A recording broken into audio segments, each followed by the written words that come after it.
Hello, freaks, geeks, degenerates, basement dwellers, and weirdos online. Welcome to the War Zone. I'm Scruffy, and this is Scruffy Tales. And Russia's march towards disaster continues. The war continues. Russia is losing 100 troops per every square kilometer gained. And when you zoom in on the maps, the advances, they do look impressive. When you zoom out to take a look at the entire front line, the battle lines are hardly moving at all. So we're going to take a look at the front line, what's going on. And towards the end, I will highlight once again, yes, how much of a disaster this war is for Russia. Let's get into it. Uh, but first, I want to highlight this again. If you're from Sweden, visit Apotea's website, link down below. Donate some cash to Apotea. They put together tremendous, excellent trauma kits for Ukraine, designed to help combat medics in the trenches to keep fellow soldiers alive. As soon as they get hit by a bullet, shrapnel, explosion, whatever, a combat medic can use these trauma kits to apply medical aid and keep troops alive. So go to apotea.se, link down below, and donate some cash. If you're from around the world and want to help out with this, if you can't figure out how to make it work on Apotea's website, you can visit my Patreon and choose a subscription, and that way you can donate money. And at the end of June, I will take the money gathered at Patreon and ship it over to Apotea. Do not donate money to this cause via YouTube, because that money gets baked into the entirety of the YouTube revenue I make. So then I need to keep track of who did what and how much and yada yada, right? If you want to help out, either do it via Apotea or via my Patreon. Do not donate money to me for this cause via YouTube, okay?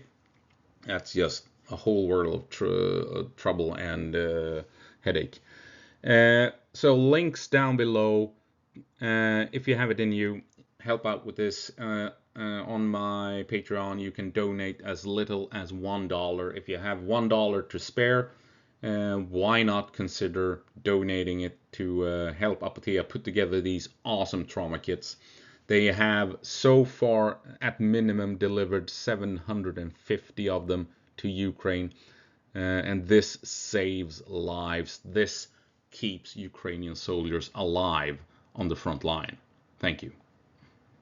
Right, so starting off with Andrew Perpetua's map here, Sumy and the Kursk. Let's take a quick look here at Tetkino. We can see how Russia has struck some Ukrainians over here in these windbreaks, indicating that Ukraine has, pushed up into this part of the battlefield as well.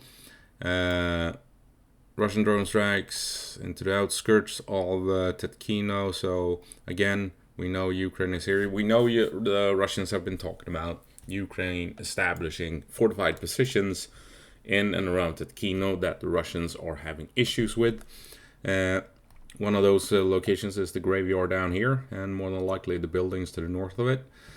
So we have these pockets of fortified positions that the Russians can't deal with. And from these pockets, these fortified positions, the Ukrainians are pushing out to try and push deeper into Tetkino. The Russians are also worried about being encircled, and this here might be an indication of that being ongoing. Ukraine moving out to secure these roads. As you can see, there are very few of them leading into Tetkino. So this might be what the Russians are talking about when they're worried about encirclement. The Ukrainians steadily pushing out to reaching these roads. If we take a look at Mayakovsk 73's map, you can see here how he is indicating that the Ukrainians are contesting territory. This is a wide open field, but they're contesting these windbreaks here at least, or tree lines, and that puts Ukraine really close to the one real road leading into Tetkino. And we also have some Russian vehicles lost further into Kursk. But if we take a look at my map, take a look, haha, I've begun with my own map again. So this is basically, how about we do this instead, so I don't mess things up. This is sort of what we know where we have Ukrainians to the east of Tetkino, and in Tetkino we know they have fortified the graveyard and more than likely the buildings straight north of it. These streets up here, and over here is also probably this area is, as we now know, occupied by Ukraine, and more than likely the street here, this is where we saw Ukraine advancing when they began pushing into Tetkino. So I'm guessing this is a fairly accurate estimate of where we have Ukrainians guaranteed, and then they are contesting larger parts of the surrounding area. The question is, in terms of cutting off the Russians, we have had Ukrainian vehicles in this area, so maybe we have a Ukrainian presence here. That would put Ukraine in a good position to isolate Tetkino, but not Popovo-Lechachi. Mayakovsk 73, of course, has Ukraine contesting this field. So maybe we have Ukrainians in the cover here, since we know they're down here. Maybe they have pushed up here to threaten the main road, the main highway here leading into Tetkino itself. So maybe Ukraine is here, operating here. That would be Tetkino. Moving over to Sumy Oblast, we can see Russia has more or less secured the entirety of Kursk over right next to Sumy here. Interestingly enough, took them a while. But as you can see, they are advancing, they are securing territory, they are contesting a lot of the towns in the area this is fully expected. If we move over to Mayakovsk 73's map, we can see here where we have some concentration of Russian strikes. Russia is striking Ukrainian positions to the west of Kindrativka. Launching strikes against this area. This is more than likely a fortified positions for the Ukrainians. It has seen a lot of hits in the last couple of days. This road leading south from Andriivka seems to be taking a lot of hits, so this is also where we have Ukrainian positions, fortified positions. And Kutin is taking a lot of artillery strikes for whatever reason, if it's where Ukraine is building up troops to hold the line, or if it's just Russia being Russia and bombing civilians, who knows. But these points here indicate where we have Ukrainian defensive positions that the Russians must overcome to push further south. And yeah, I'm thinking that they want to push south. If they're attacking these positions, I'm thinking they want to move on. And if we take a look at my map, oh yeah, I've started my own map again. I don't know if how many of you were around when I was covering Kursk, but I made my own map because I like to try and map out a bit more accurately where troops can defend territory. That said, I've been a bit sloppy over here. As you can see, I got wide open fields, but this is the area to the west of Kindrativka that the Russians were bombing, wasn't it? Let's double check so I'm not lying. Forest, no, it's up, it's these buildings. Ah, there we go. These buildings, this farm is what the Russians are bombing. Of course, we have Ukrainians in this farm. That makes more sense. So Russia is bombing. This is a Ukrainian stronghold. Makes perfect sense that they're trying to fortify this farm.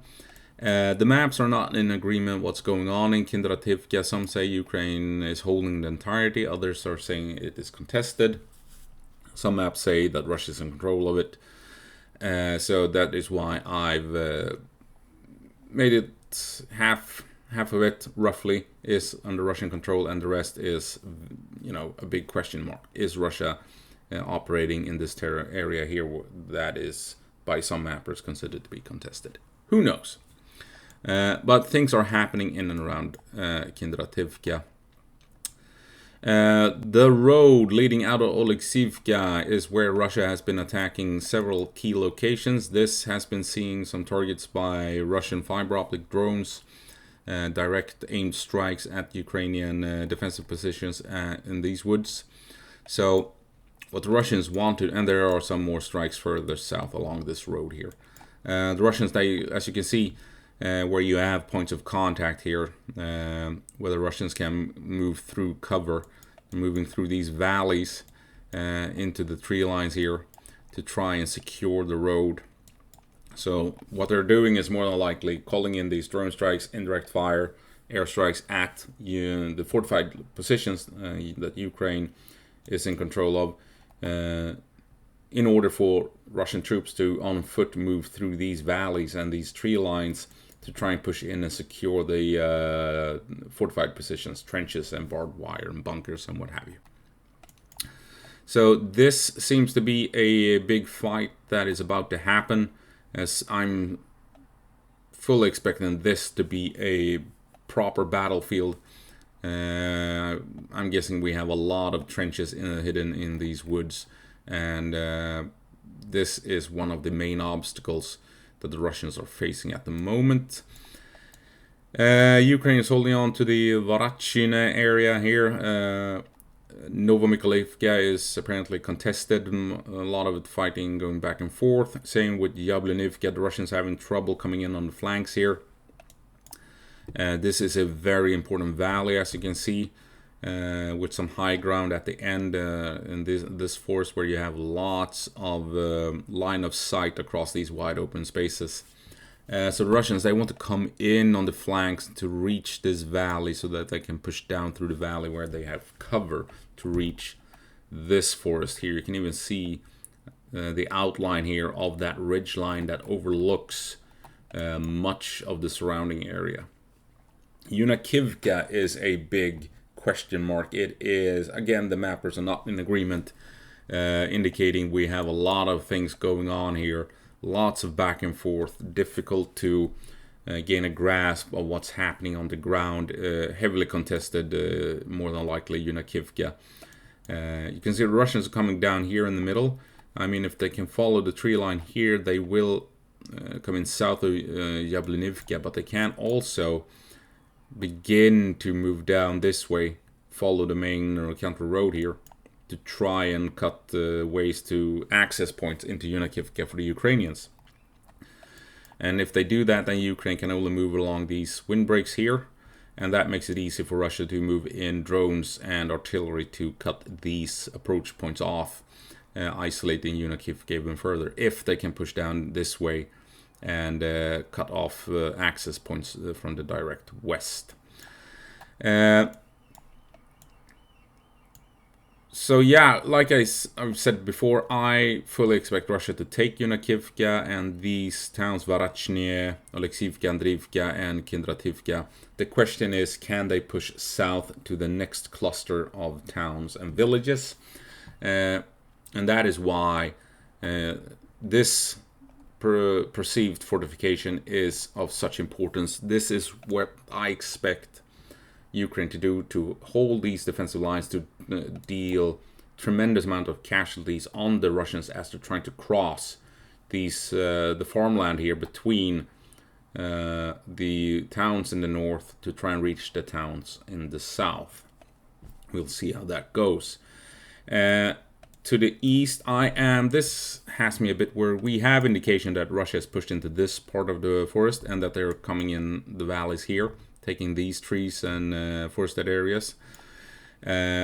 If they can, this is a big valley here, surrounded by gullies, hills, and wooded areas. If they can push in here and secure the Sudki area, this corner, that has me worried, because then Russia can build up forces within Ukraine in cover, and they can build up supplies and everything they need to continue the push into the woods here, right? So they don't have to move across these wide open spaces. If they can build up forces in the Sudki area, they can then push into the woods, continue fighting through the woods in cover. Yes, this area is more than likely filled with bunkers, foxholes, and trenches, but the Russians don't have to operate across open territory. They're more or less fighting on equal footing with the Ukrainians. It's more difficult for drones to spot them as they move, and there's a lot of cover in these woods that the Russians can utilize in their push, especially if they have numerical superiority, more troops pushing in. It's more easy to outflank the Ukrainians in this terrain than out here, where the Russians are wide open for attack from airstrikes, artillery, and drones, and what have you. So this has me worried if Russia can push in and take Sadki, because then they basically bypass all the open farmland, and then they can launch strikes directly into the woods here, and maybe push on to come up on Marine and stuff like that from the west, or from the east rather, and coming south of these towns. So Russia pushing in from the north, I fully expected it. I think most people expected it. And Russia will more than likely suffer heavy casualties as they're trying to cross these wide open farmlands. But can they take Sadki? Then they can operate in cover, and they can move through cover and rely on numerical superiority to overwhelm and outflank Ukrainian trenches and foxholes in these woods. That has me slightly worried, I have to admit. But there's more. Hang on. We're going to move down here. Russia, as we know, made a push for Kindrashivka the other day, north of Kupansk. They've tried this in the past. They have always been pushed back, but now it's still contested. So this push might have succeeded in establishing a Russian presence in the outskirts of Kindrashivka. We'll see how that goes. And maybe this time Russia will push in and take this town. Like I said, they've tried before and failed. We'll see how it goes this time. But if we move slightly south, I've talked about this before. This area here, I've talked about this before. Take a look. Blue. Ukraine has secured some more territory. This tree line here and these windbreaks. This is an area, I've talked about this before. This is where Ukraine has steadily been pushing Russia back, not in a major fashion. This is not maneuver warfare or lightning raids or anything of the kind, but they have steadily worked on the Russian lines, on the Russian positions, and chipped away. They pushed in up here, they secured this hill after they lost that hill. They made a flanking move here at Bohuslavka, came in behind some Russians and reclaimed these woods. They pushed into Sarizhove, expanded by taking some more streets, and now they've taken these windbreaks here and the tree line. They are steadily chipping away at Russian positions here around Krylyakivka. This is where Ukraine has operational initiative, I guess. I mean, it's not major moves. It takes a couple of weeks, and then they take some ground. A couple of weeks later, take some ground. But they have the upper hand, at least. They don't have initiative, they don't have momentum, but they do certainly have the upper hand, and the Russians are falling back in this area. Ukraine is pushing them back. And this is crucial because what we have here is the Oskil River. You can see the Oskil River here, going past Kupansk down to these dams down here. And what Russia wants to do is to push out to the Oskil River to create these pockets. You can see one pocket here. They're trying down here to push through to reach the Oskil River, to create another pocket, and then have a southern pocket as well. And having these pockets, that allows Russia to outflank Ukrainians. They can focus on bombing bridges to reduce logistics reaching Ukrainian front lines and stuff like that. Here, Ukraine is chipping away, and it's only a couple of hundred meters. Let's see, maybe a kilometer or two. Maybe I'm lying. Let's see here. What is red here? Yeah, 5 kilometers. That is all that Russia has that isolates this pocket from this territory down here. And Ukraine is slowly moving in and reducing that barrier here. They can soon link up with forces up here with forces down here eventually. It's slow going, absolutely, don't get me wrong. But still, it is super important. It is very crucial that they can achieve this. Pushing back the Russians and overcome the Russian attempts to isolate pockets of Ukrainians. So this is an area where Ukraine does not have momentum or initiative. They have the upper hand, at least. Slow going, but I'm thinking the Ukrainians, they will take any advantage that they have. Moving further south, Russia has some advantages here, trying to push west here like we just said. They want to reach the Oskil River to create pockets and to isolate this section of the front line. This is where you have, is it the 3rd Assault Brigade? Is that what they're called? Let's move over to the Ukraine control map, see if we can figure it out. These guys, right? 3rd Assault Brigade. They were responsible for that push into Nadia, that they gained some notoriety for. And they are operating in this pocket, and Russia is trying to isolate it, coming in from the south, and then they will more than likely strike the vital bridges if they haven't done so already, reducing supplies and reinforcements, reaching these fast-paced units operating in this area. That's down there.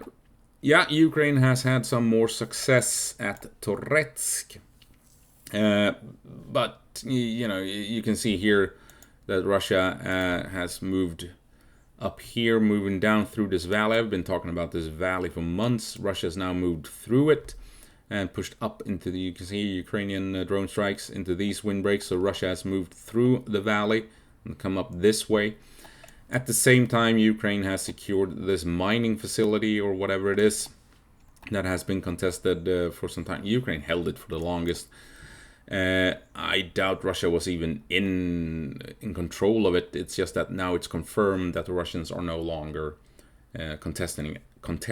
And it's not that strange because, I mean, if we zoom in, you can see here wide open spaces, barely any chance for the Russians to approach, at least on foot. Right, zoom in here, you have some patch of woods, but then wide open spaces. So Russia has more than likely tried to push in with units, but it has failed because it's just wide open territory surrounding this mining facility. It's up on a hill and what have you. Russia's best chance of approach is actually from the valley we were just talking about. If you zoom in here you can see how they can move through cover all the way up to the mining facility. So if Russia can gain control of this area, or maybe this small valley here, if they can build up forces here, they can actually push through this way instead of coming in across these wide open fields. But yes, Ukraine has had some success. It is confirmed they are back in control of the mining facility. I think my Kursk 73 confirms it as well. Let's zoom in, a lot of stuff happening here. Yeah, same thing on my Kursk 73. Russia is directing a lot of artillery and airstrikes and what have you, drone strikes at the mining facility because it's essentially a fortress, a castle, to put it mildly, bluntly. This is a modern day castle located on a hill surrounded by wide open territory, and the Russians are struggling reaching it. And here you can also see how Russia is pushing down that valley and securing the lower end of it. And again, if Russia can gain access to this portion of the battlefield, they can actually move through cover to reach the mining facility. So I imagine there are quite a few Ukrainian machine guns aimed down this way in case you have a lot of Russians trying to push through this forested area, this shrubbery here. So that's that. This is interesting. The other day, here we can see Russian advances. You can see how they operate. Ukrainian drone strikes en masse as the Russians moving up, as we predicted. Russia launching massive missile barrage, rocket barrage at Poltavka. And then missile barrage at Yablanivka here. And then they push through, and more airstrikes at Poltavka. And they are trying to push into Poppy Yar. And then this happened also. Another motorcycle assault from the south out of Suria, up through these winding valleys, past the windbreaks, and they reached the outskirts of Oleksandro Kalinove. Really interesting. So about a month ago they made that daring motorcycle assault out of Tarasivka all the way up to Novolenivka, and that kind of opened up this entire battlefield. Now they're doing the same here out of Zoria, motorcycle assault into Oleksandro Kalinove. A bit unclear how that played out, if it was successful or not. Let's see here if we can see something else. No. We have drone strikes. Kursk 73 has not updated. It's here. Biker destroyed, it says here. So I'm not sure that was a successful assault. We're going to have to wait a day or two to see how this actually played out, if the Russians managed to secure any territory with this push. But remember, we saw all of those airstrikes, missile strikes at Poltavka. You can see here yesterday on the 10th. Russia made a infantry assault into Poppy Yar, trying to push up into Poltavka as well, after softening up Ukrainian positions. So attacks are still ongoing, and like I said before, Russia pushing up to these rivers and to these lakes is what I fully expect them to do. I think they will achieve this, and when they do this, manage this, then Ukraine will abandon all territory outside of Toretsk and fall back, since they've been essentially outflanked.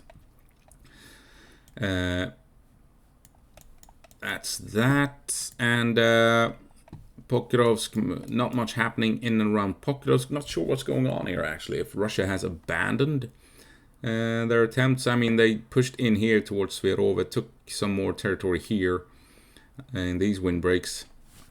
But not much is going on overall in the Vovkove area or for the past month or two.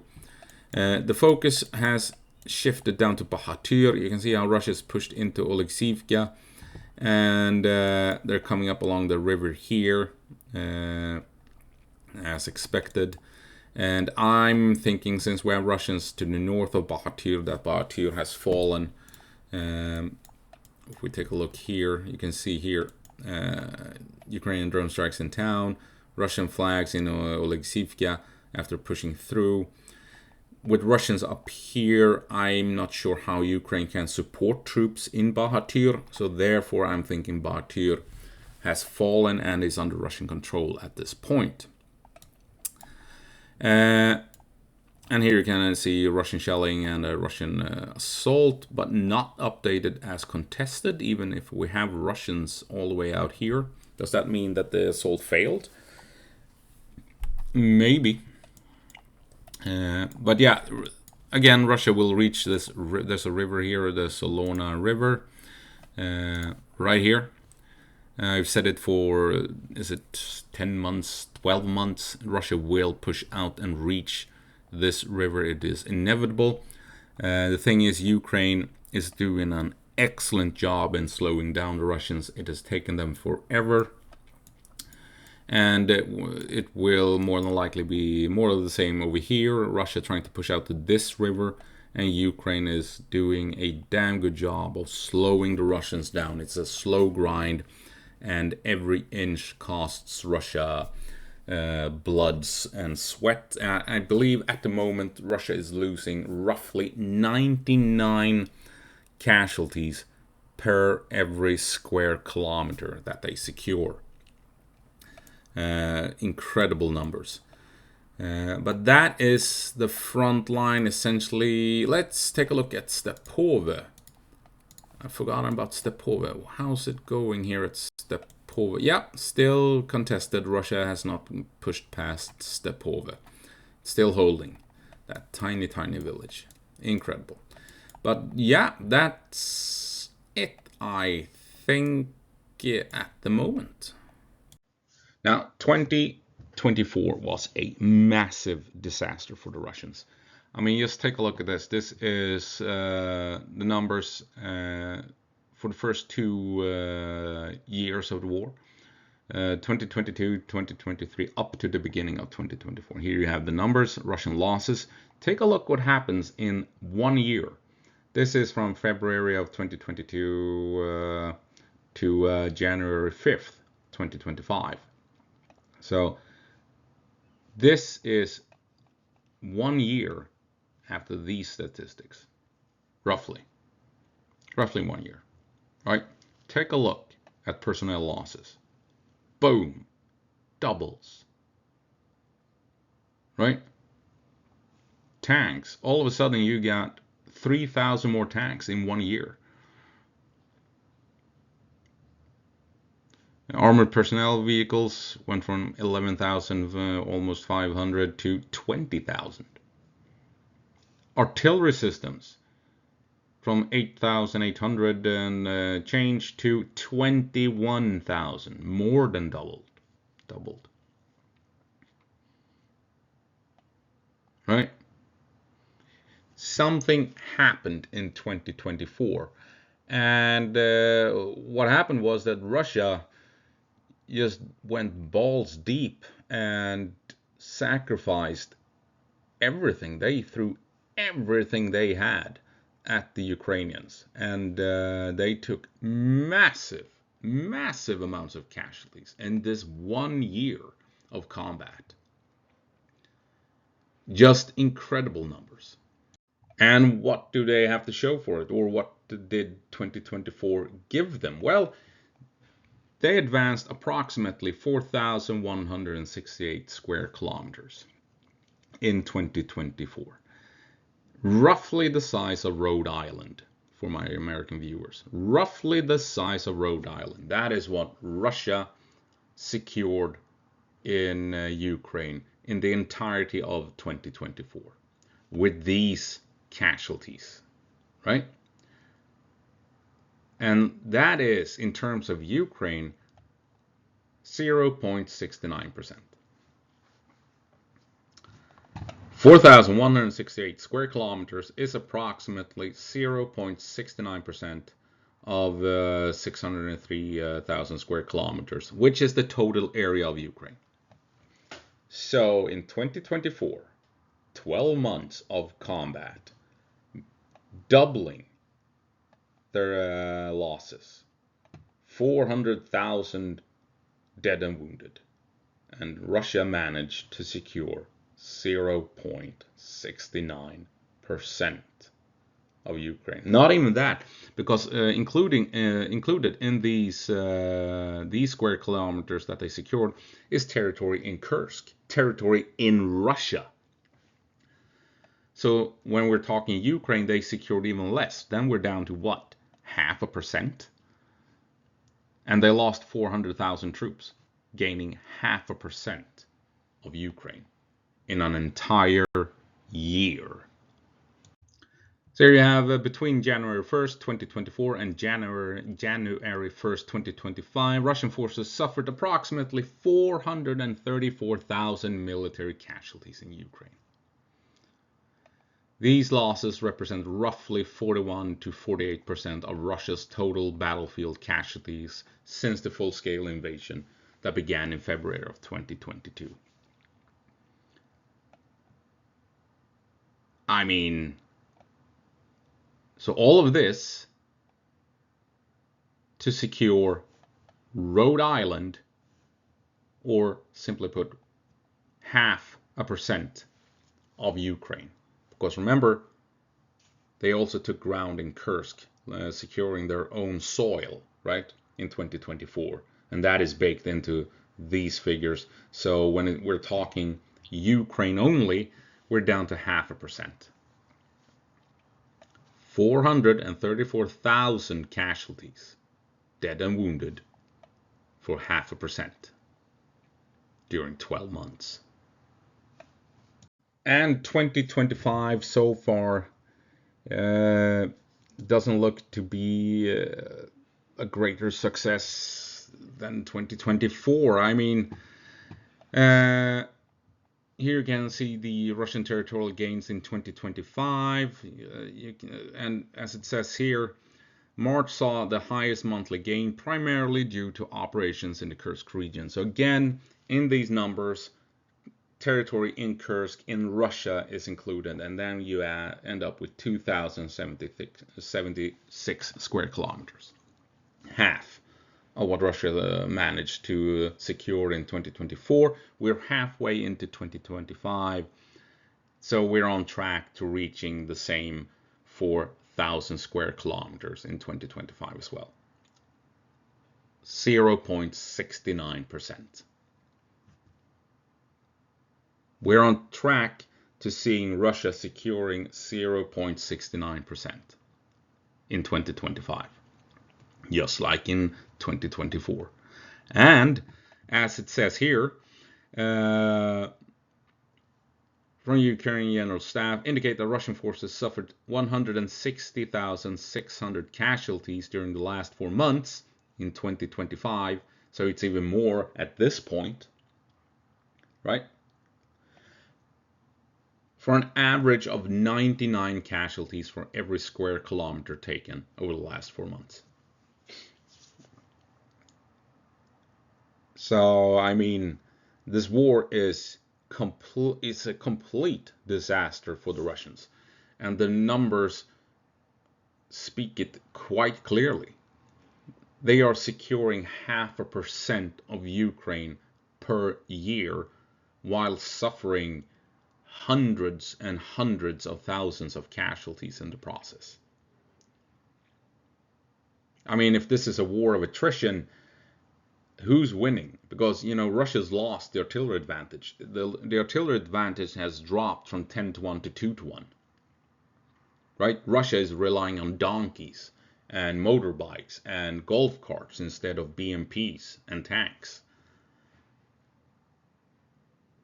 And Russia has been forced to withdraw its Black Sea fleet from Crimea. Russia's lost 1/3 of its bomber force. So, I mean, who's winning this war of attrition? Is it Ukraine or Russia? Because the numbers seem to indicate that it is Russia that is losing this war of attrition, and they're losing it